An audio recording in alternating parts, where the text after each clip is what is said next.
episode of Made in America is brought to you by America's Inventor Lady and Home Talk USA. Home Talk is a proud member of the King's Broadcasting Network, which has been bringing you the best in home-based innovation since 1998. Hi, everyone. Thank you so much for being with us for this episode of Made in America.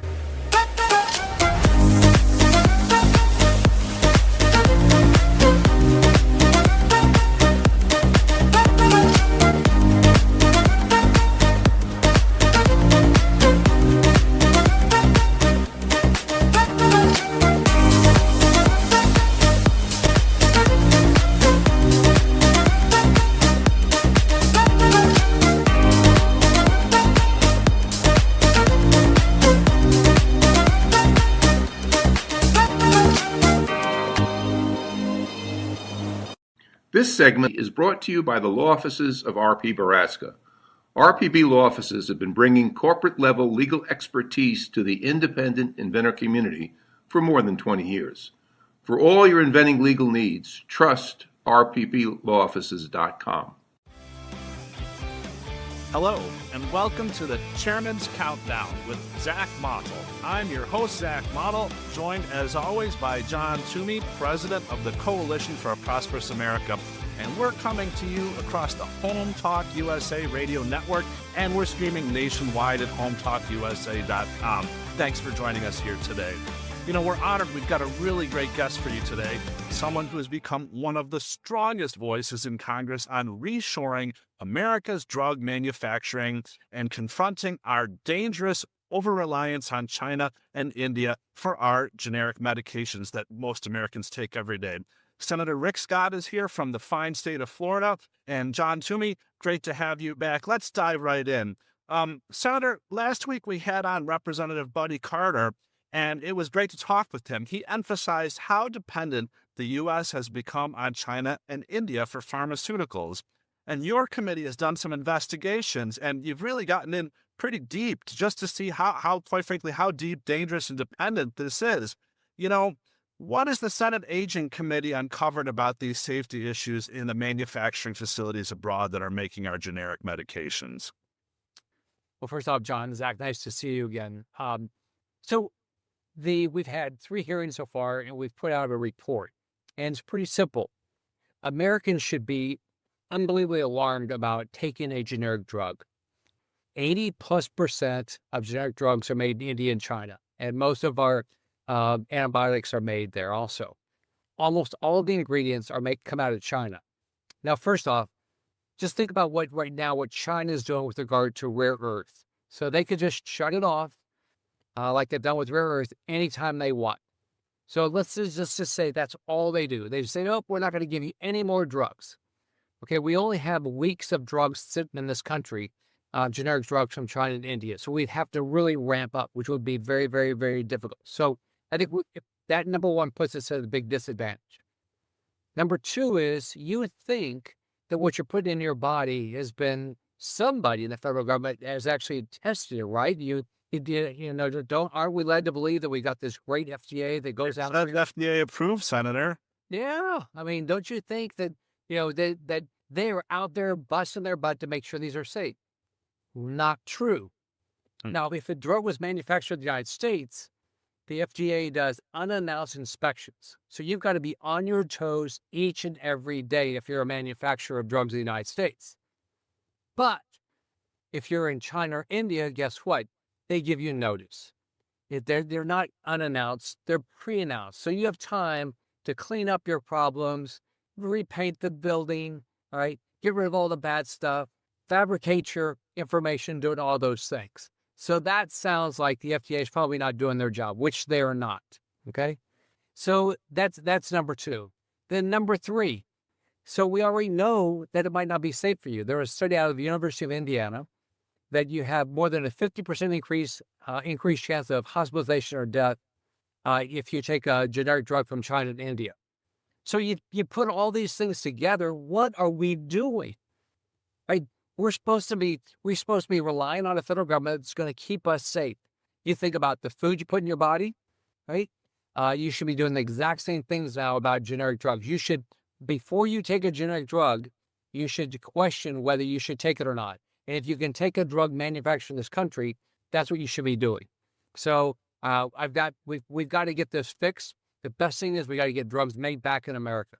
Well, Senator, thank you for highlighting that issue and for the attention that your committee is putting on this, because you're exactly right. We do need to get the manufacturing back in America. And besides, the safety issues and these concerns that you highlighted, I mean, it seems incredibly unfair that a domestic manufacturer has to deal with, and again, it's good. We want them to have to deal with the regulatory burden. We want the unannounced FDA inspections, but these foreign companies that are accessing our marketplace and quite frankly have captured the majority of it don't have those same hurdles. That seems incredibly unfair to me, and again, unsafe. And we certainly want, at the Coalition for Prosperous America, we represent domestic producers. We want these good jobs. Americans certainly aren't paying less for health care, right? And we're paying to subsidize manufacturing. We're paying for drugs made in India and China. Why don't we have those good jobs here, right? I want to see Americans employed by the American healthcare system. But Senator, can you tell us a little more? I mean, what are the consequences? Are there health consequences when these drugs come from the unreliable foreign sources? I mean, people are at risk. Is that true or not?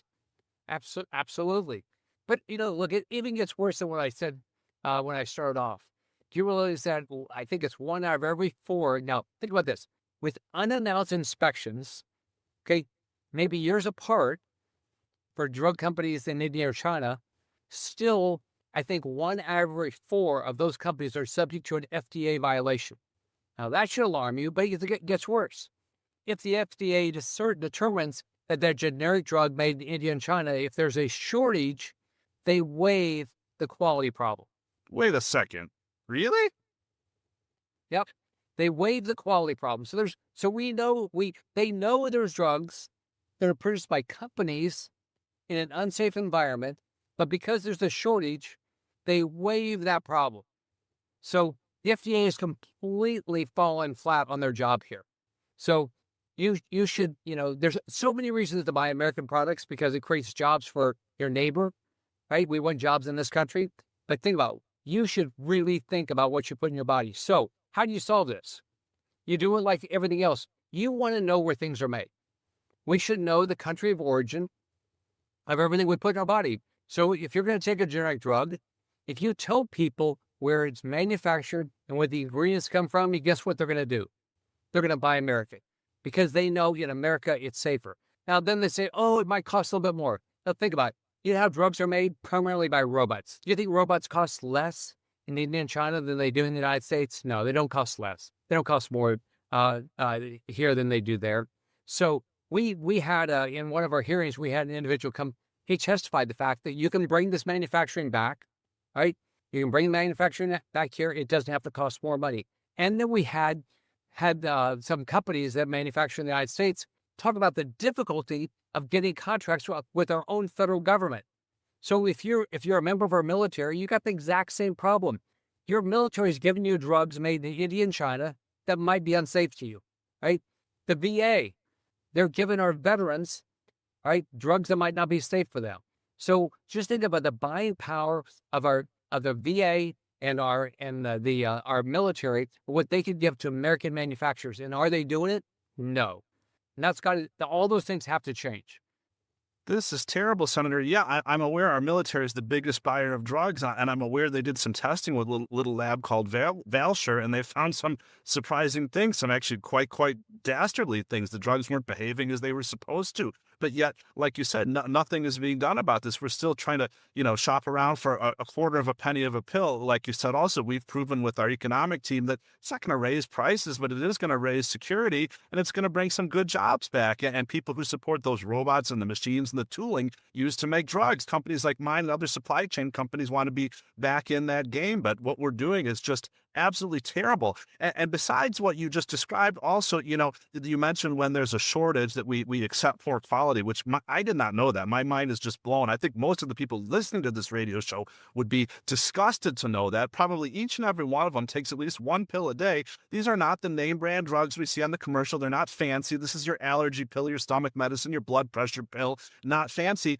If you're listening to this and this bothers you, get on the phone, call your representative, call your senator, and let them know you want the American drug supply chain brought home and that you're not tolerating this anymore. Because like Senator Scott says, it's terrible. But besides the quality issues, Is this driving shortages? We've heard of, things running out of stock during the pandemic, right? Certain countries stopped shipping drugs or masks when there was a time of crisis. What about even now? Are there still shortages and supply chain disruptions? Have you heard about that, Senator?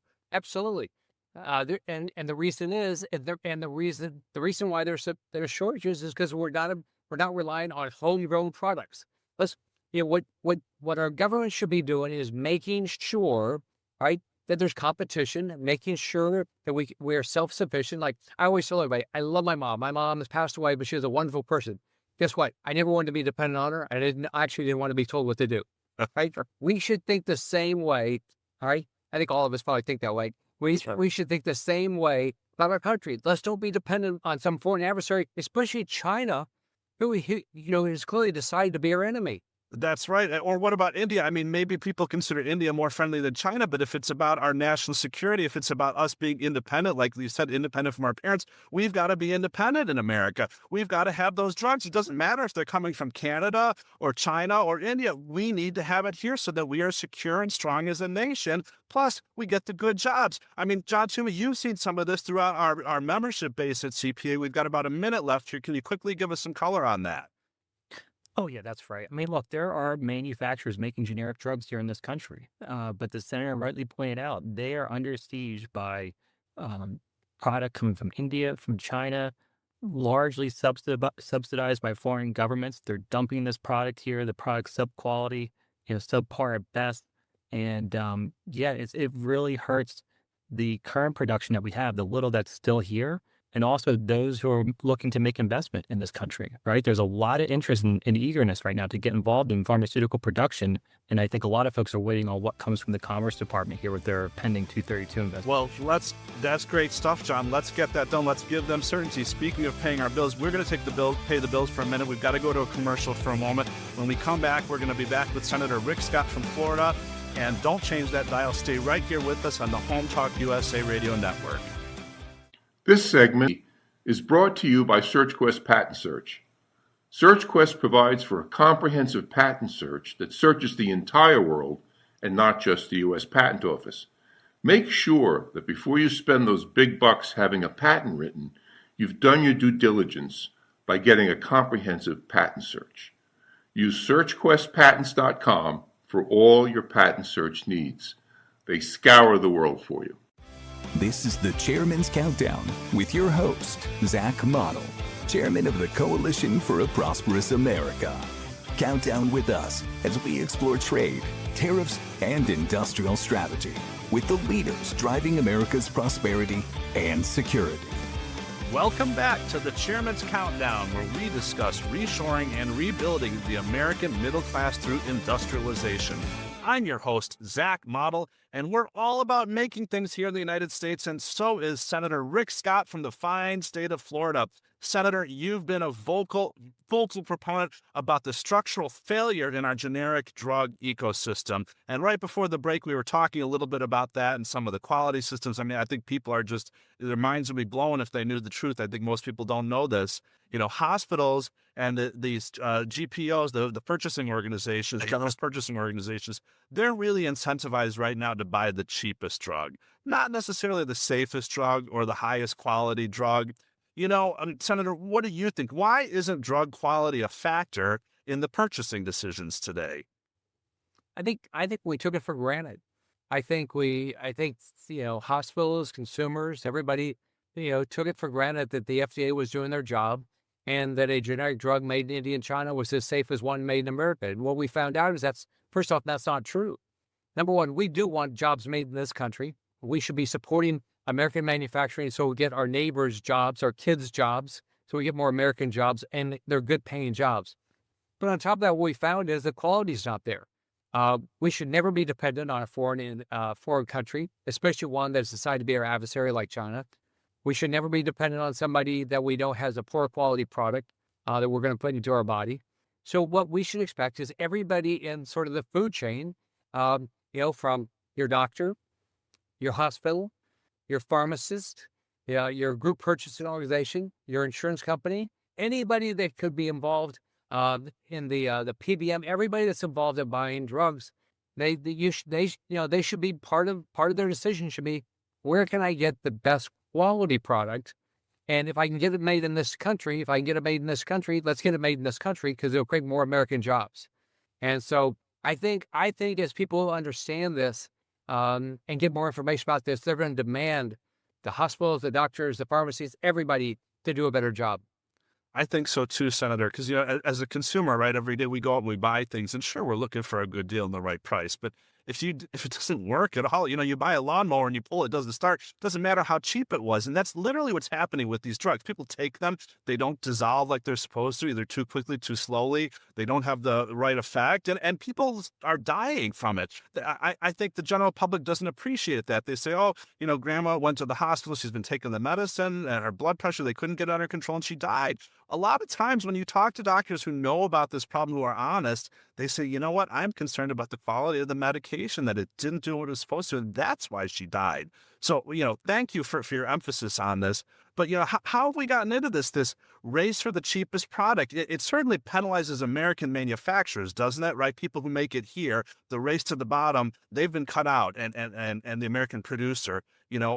Improving transparency, quality, safety, is that going to be something that will help the domestics as well as our patients? Oh, absolutely. Well, first of all, I think Americans want to buy American products. I mean, it's just like, but what frustrates me is if you go on a website, if you go on Amazon and you want to say, I only will buy American, it's almost impossible to get the information. You can't tell. So you get the box. No, I've had a bill to fix that, but it hasn't been, Amazon has been lobbying against it. But then you wait until you get the box that's made in China, and then you get to send it back, which is what I do. Because one, I know it's poor quality, and I know it's not helping an American worker. I want to help American workers. If you think about, here's what American workers are dealing with right now. One, it's hard to get a good paying job, right? Wages are not stayed up with inflation. If you look at what government has done by not worrying about American workers, the cost of everything has gone up except for American wages. So the cost for food, the cost for housing, the cost for insurance, the cost of all these things. Why is that? Because the government has not cared about hardworking American workers and their ability to put food on the table, buy a house, buy a car, pay for their insurance. And what we've got to do by building by helping our neighbors, by buying American products, one, we're going to get a better product, we're going to get better service, all right, and we're going to get a better neighborhood. That's right, sir. We have the rule of law too behind us. These products you mentioned, the ones you get on Amazon. Boy, I know it's not, we're talking about generic drugs here, but I bought some electronics. They come in here. They're not UL certified. You plug it in and it breaks or fries out or starts a fire, right? So people definitely do want a safe product. They'd love to buy from their neighbor. And this is the work we do at the Coalition for a Prosperous America. This is what our cutting edge economic research shows, that when we do make things as a nation, we become prosperous and secure. The fastest way to raise the wages for the vast majority of Americans, those are the people making $150,000 a year or less, is by having more manufacturing. When we increase this country's percent of manufacturing, we will see broad-based wage growth and prosperity again, moving, like you said, faster than inflation, wage growth above inflation. Every nation that does it gets ahead. Germany did it. Japan did it. South Korea did it. China's doing it. Taiwan's doing it. And not to blame them, but shame on America. Like you said, shame on our bad government policies that have offshored industry after industry. And when it comes to, again, the generic drugs that we're talking about, it's not just saving money, it's saving lives. People are dying because of this. John, I know we've done a little bit of work across in the House and the Senate on this. Are there some bills going on in the House? I want to hear from the Senator about what he's got going on his side. What's happening in the House that might tie together on this? Well, there are, right? There's the Pills Act, which we've seen supported by Claudia Tenney on Ways and Means. It's a bill that basically provides tax credits to support throughout the supply chain. We talked about the Made in America Act with Buddy Carter last week, which would look to bolster government procurement of product being made here. I mean, that's one of the biggest problems we see, and the Senator touched on it. He's been touching on it in his hearings, is that you have companies actually making product here, and the federal government goes out and they purchase from, product made in India or China. It just has to stop. So we have to do everything we can to ensure that we're buying American when it's available, and that we're supporting them through, robust tax credits. I mean, there's a tax credit for just about every other thing in the book. There should be some support here to, ensure that our most basic and essential medicine is made here in the U.S. I mean, when we talk to, pediatricians. I mean, this affects everyone, right? But especially the vulnerable, the young, the elderly. I mean, it's insane to think that in this country, we don't have sufficient supply of antibiotics, right? And that's a terrible situation for any family to deal with when they're, having to deal with their young ones. So I know that's been a top concern for the senator, but certainly government procurement, anything we can do on tax credits would be a great start.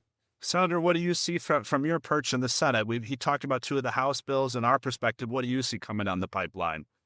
Well, I'm very optimistic. Number one, the more we explain this to the American public, they're going to demand change with or without government. So that's going to happen. They're going to start demanding that their hospitals, their doctors, their pharmacists tell them where things are manufactured. That's that one. Number two, we're going to get legislation passed. It's going to basically be country of origin. They're going to start telling us.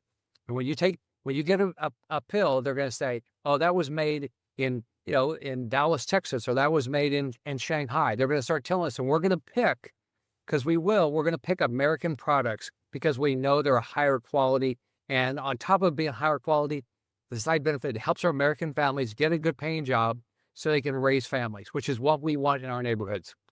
Senator, thank you so much for your leadership on restoring America's drug manufacturing base, protecting seniors, and exposing these vulnerabilities in our supply chain. I wish everyone was talking about it. All of your colleagues, please, and to our listeners, please call in.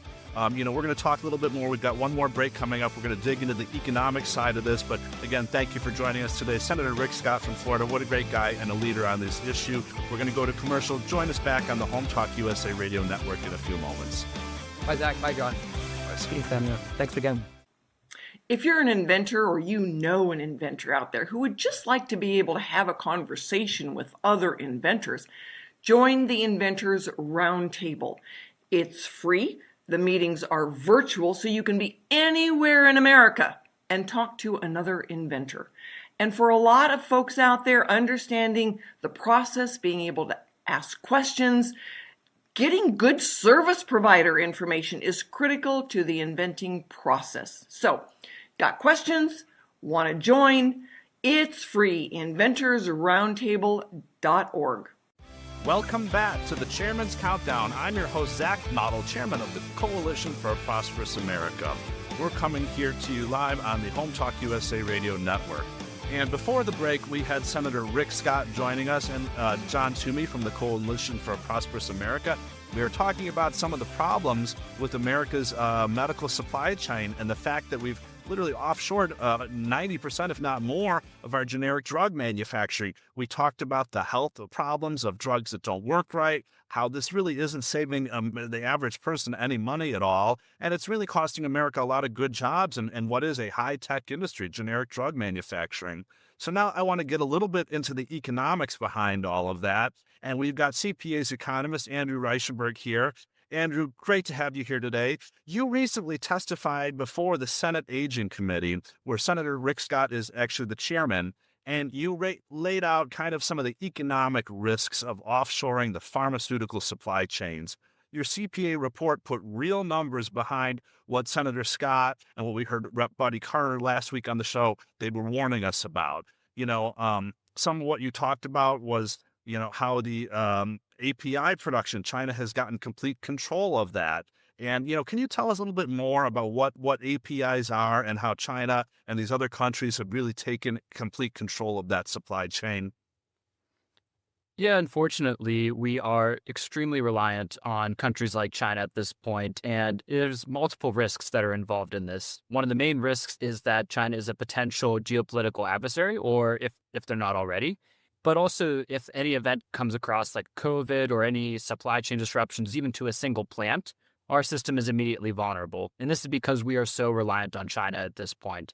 80 to 90% of the world's key antibiotic ingredients come from China, and they're the sole producer, the only producer for 20% of the APIs in America's essential medicines.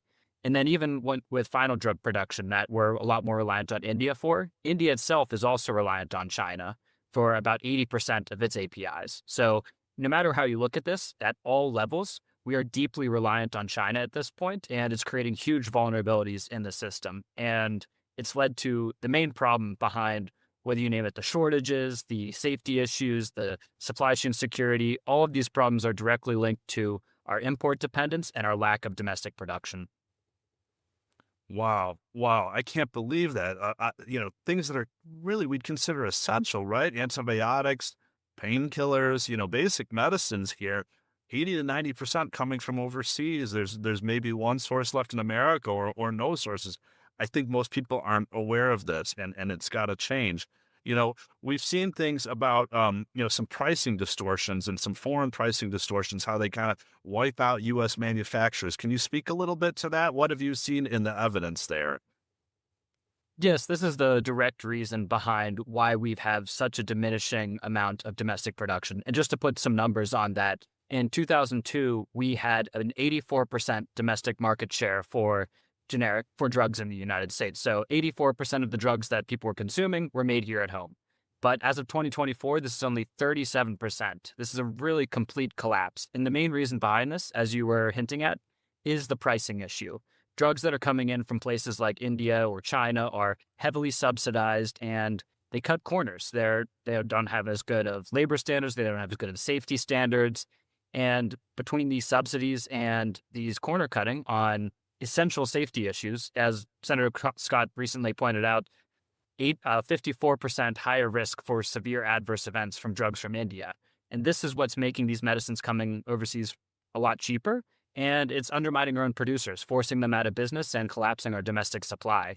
But they're being treated the same, these low quality imported drugs and our domestic production, but they really shouldn't be. And so it's both a supply chain issue and a safety issue at the same time. Interesting. Yeah, like the senator said, we're not differentiating on quality. Nobody seems to care about the quality at all. They care about the price when they buy it. I mean, the consumer who takes the drug would like to care about quality, but as we also heard, you can't figure out where it's coming from. And generally, the consumer in this case doesn't have a lot of choice of where they get, not only where it came from or what pill they take. It's kind of what the hospital gives them or the pharmacy gives them. We really don't get a lot of choice. It's unfortunate where we could do our own quality control or check on it and stuff like that. I mean, it's just, I think people don't realize. And then again, we get back to what the senator said. People think, oh, it's FDA approved. It's somebody's checking this. This is regulated, right?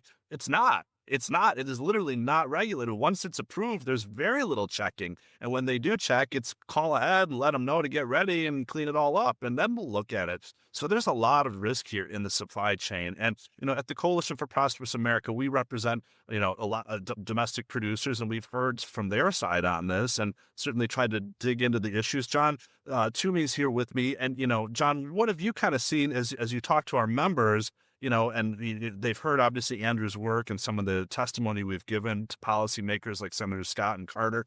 What are we doing to push some legislative reforms with this work? What's happening out there?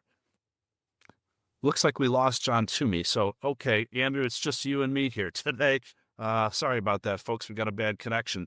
Well, Andrew, maybe you know about some of the legislative things we heard from Senator Scott and Carter. Do you have anything else that you want to add about that?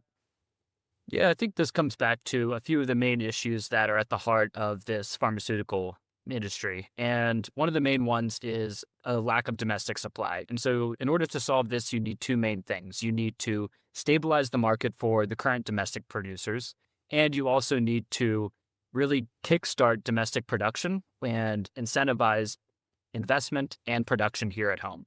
And the two main ways to do this are, number one, Section 232 tariffs that protect the market and equalize this heavily subsidized imports that are coming in and displacing U.S. producers. And so that gives market room for U.S. producers to grow.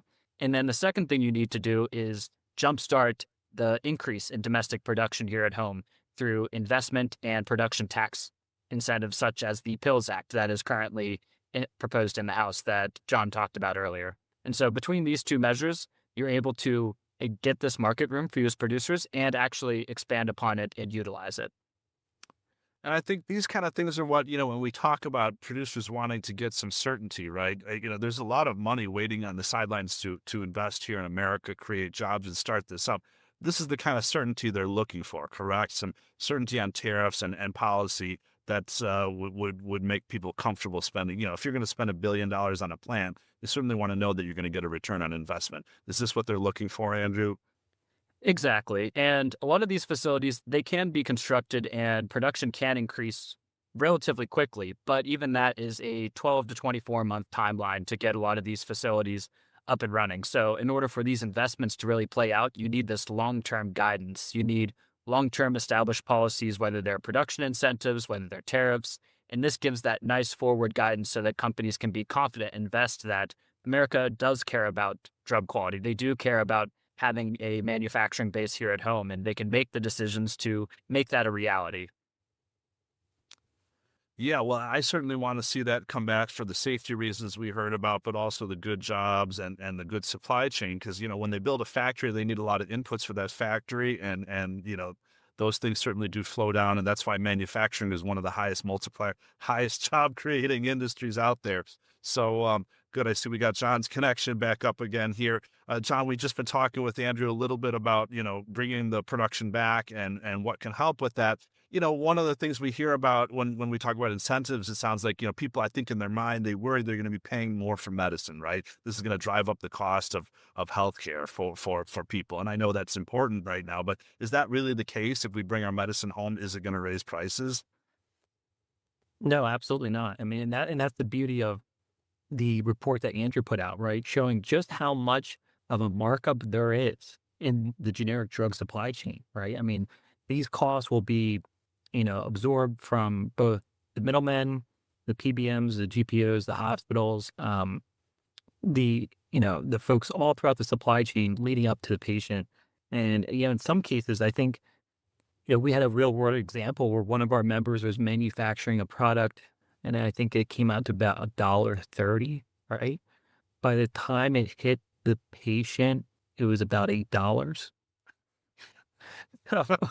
where where did the additional cost come from? Well, it came from the More than 4x, right? right, more than 4x.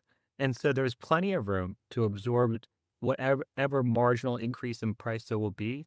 But can you really put a price on safe, effective medicine? Right? Like there's an old saying, cheap is expensive. I think that's Yep. where we've hit. We've hit rock bottom.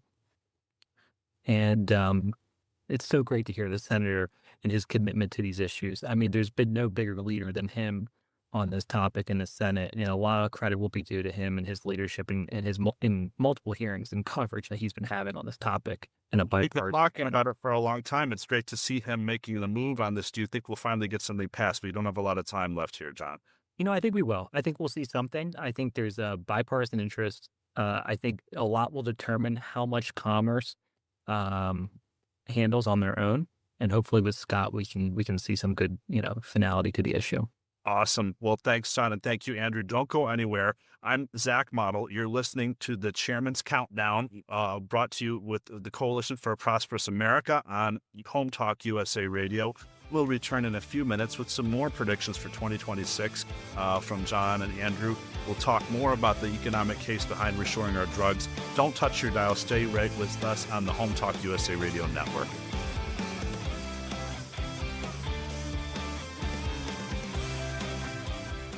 Hi, this is a training pull-up for little boys, and it's a great product to use. It makes it easy for the parent and the child when learning how to potty train. The coolest part about the product is that you don't have to take the child's pants all the way down every time that they need to use the restroom. You can just open this part here, and the child can tinkle through here, and it makes it easy for the parent and the child. It's a great product, and I cannot wait until it hits the market. Welcome back to the Chairman's Countdown. I'm your host, Zach Model, Chairman of the Coalition for a Prosperous America. You can see more about our work at prosperousamerica.org. Just before the last break, we were talking to Andrew Reichenberg and John Toomey, both from the Coalition for a Prosperous America. And before that, we had Senator Rick Scott from the fine state of Florida. We were talking about some of the concerns regarding the offshoring of our drug manufacturing and active pharmaceutical ingredient supply chain and how that really doesn't get cheaper medicine for anybody and presents a lot of health risks for Americans taking medicine. It also doesn't get us good jobs. But you know what? There are some good news, some bright spots. We heard some legislation from the senator and a week before from Representative Carter about some possible changes coming down from the Washington on this. But even before the actual changes have happened, President Trump has been talking about this issue and talked about the Section 232. There's an investigation going on right now on our drug supply chain, and there's a potential threat of 100% tariffs to be levied on that. And you know what? It hasn't even happened, but what has happened, just the talk, just the threat, just looking at this problem, Pfizer has invested about $70 billion in America to bring drug manufacturing home, and Eli Lilly's in two separate investments has put in $11.5 billion into American manufacturing. So, the tariffs are working. They are bringing the drug supply chain home, and, it's not raising prices. In fact, just today, Lilly cut the drug, their famous weight loss drug, the one that everybody wants to be on, they cut the price of it. So look, we're bringing the manufacturing home, we're lowering prices on healthcare, and we're getting such an improvement in quality and safety. Again, people don't even realize what's out there in their medical cabinets. It's dangerous. So let's bring that all home. And to do that, there's a lot of economic benefits. I mentioned a few of them, but Andrew, can you tell us a little bit more about some of the benefits of reshoring the pharmaceutical and the API manufacturing?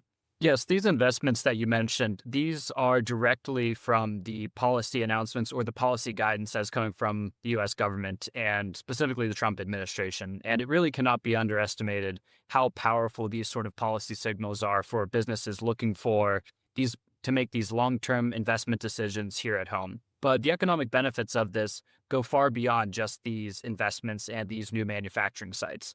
Those have those jobs themselves, but there's also huge employment multiplier effects that happen after these jobs are created. For example, the Economic Policy Institute has calculated that for every 100 durable manufacturing jobs here in the U.S., there are 744 additional jobs that are created throughout the supply chain. This includes 300 additional jobs at direct suppliers who get business from the manufacturer, and 450 induced jobs. And these are the economic ripple effects, the new employees that are made from spending at restaurants, at stores, services, paying local taxes for schools, police departments, and more. And so this is one of the highest employment ripple effects throughout any economic sector. And so that's why these sort of jobs are so important for entire communities here across the U.S. And then on top of that, this is also going to have great benefits for other players in the U.S. economy and healthcare system, such as hospitals. They're going to benefit by not having to pay 300 to 500% documented markups when there's a shortage. And so really, this is just going to be a win for not just the healthcare sector, not just patients, but the entire economy. That's fantastic. A 7.4 multiplier, Andrew. We should just be, chasing these things, laser focused on bringing these kind of jobs home because of the economic boom that we get from them and the national security. John, it wasn't always like this, right? We used to have a much richer environment. What are your thoughts on some sectors where the U.S. can win back quickly? Is this one of them, pharmaceuticals, with some quick legislation? What did we see in the past? What could we see in the future? Yeah, no, it definitely is one of the industries. And I mean, it's an industry that should be targeted, right? If you look in the mid 80s, around 1984, going up into the mid 90s, we had a robust domestic footprint of production here. Everything from API, the active pharmaceutical ingredient, to the fill finish of the product. I think it was around 1990, 1995, we had about 218,000 people employed in this industry. That was about 1,500 different U.S. pharmaceutical establishments, and establishments could be everything from API to the fill finish of a product. That was a pretty substantial, robust domestic base, right? We had productive capacity at that point in time. And then as time went on, early 2000s, we really see this progressive push to offshore, this globalization of product. And that's where you start to see the movement of the API production to China, the fill finish being offshored to India. And those governments capitalized big time, right? They threw subsidies at the industries. They made sure they were going to dominate this industry. They saw the great success the U.S. was having, right? There were pockets throughout the country that, if you look at the wealth per capita in those counties where you had production going on, those counties did really well on national average, right? Parts of Chicago, outside Philadelphia, up Route 202 into North Jersey, even out into California. And, now most of that's relatively gone. But, we do have the ability to fill finished product here in this country. We lag in certain critical capabilities like fermentation to make antibiotics. We lag in cytotoxic capabilities to make chemotherapy products. All those things can be built, right? We can build greenfield, facilities to manufacture those products. That's not a problem. API production, that's critical. Okay, so when the senator talked about API, we need to bring back API production, large batch traditional API production. There's a little bit right now in the middle part of the country, but I really think we need to deploy, a kind of all the above approach, retrofit current facilities that are out there, invest in building some new facilities in API. API is critical, right? We need the active pharmaceutical ingredient production here because after that, you can make these basic medicines, whether at a generic, pharmaceutical fill finish site, the person who does the end manufacturing once they take the API, or it can be done by a contract manufacturing operation, a CMO. And there actually are quite a few CMOs in this country where, you would go with your application and make this drug and they would make the drug for you, right? So we have the ability to do these things, but we really lag the API. That's what we need. We need the API production here in this country. And if we start to focus on the quality and the reliability of these things and we give some incentives, not a lot, we should be able to bring that back fairly quickly, it sounds like. Oh, yeah, absolutely. Without a doubt. Well, I'm looking forward to that in 2026. Let's get some of this done, John. I know we're fighting hard for our members of the Coalition for Prosperous America. Listeners, you can check out more of our work at prosperousamerica.org. But I want to say thank you again to Senator Rick Scott, CPA economist Andrew Reichenberg, and John Toomey, CPA president, for joining me on the show. Over the last 2 weeks, we had Congressman Buddy Carter, Senator Scott, and Andrew. We laid out what's going on with the pharmaceutical supply chain. And at CPA, we're out there fighting every day for American producers, American workers, and American prosperity. Thank you. We'll see you next week on Home Talk USA Network.